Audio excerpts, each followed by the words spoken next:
Lord Simon the Dotted Line, 8th Earl of Bun, was a man of quite temperate habits.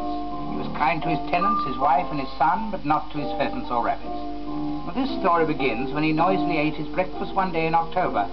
Lady Cissy leant over the Georgian plate and said, "Simon, I see that you're sober. Now, our scullery maid's done things I fear will annoy. Washing up plates is her forte. Now she's walked in the wood with a third chauffeur boy, and apparently been very naughty." Lord Simon lethargically spread marmalade on a Huntley and Palmer from Reading and said, "Third chauffeur boy and a scullery maid? Kindly arrange for their wedding." "Lower class love," said the noble Earl of Bun to the maiden, overladen with the grief at what she'd done, "is a matter of the senses. If you folk of common clay will commit offences, then you both have got to pay. Now, the titles that I carry are heavy moral weights, and so you've got to marry, for the good of my estates." And the wretched boy, her lover, said, "We haven't got a bob." Said his lordship to the shover, "If you wed, you keep your job." Then lastly, but not leastly, Lady Cissy from above murmured, "Isn't it just beastly, this lower-class love?"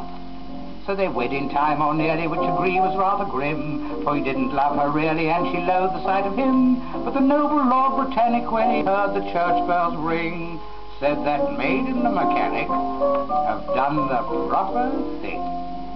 A mere 6 months later, when opening the post, the Earl's words were quite of the rightest. For he'd heard from some firm, which tried hard not to boast, that his son had betrayed their best typist. At the same post, the boy, his honourable son, simply swore the affair wasn't shady, and suggested the future 9th Marquis of Bun should actually marry the lady.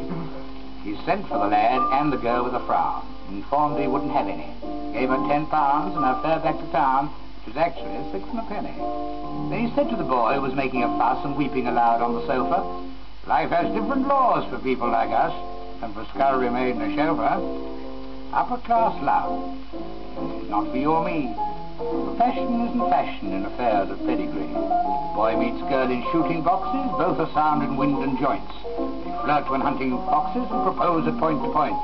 You see courtship and the courted in many a photograph. The engagement is reported in the Times and Telegraph, and they're neither over-eager, nor do what they shouldn't do.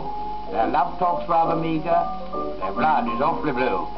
In the smartest congregation hears the church bells peal about, and that's the culmination of upper-class love. The son obeyed his pater, married Lady Horsey Face, and quite discreetly later she increased his noble race, while the typist's father drove her from her home without a dime. It's the same the whole world over, isn't it a blooming shame?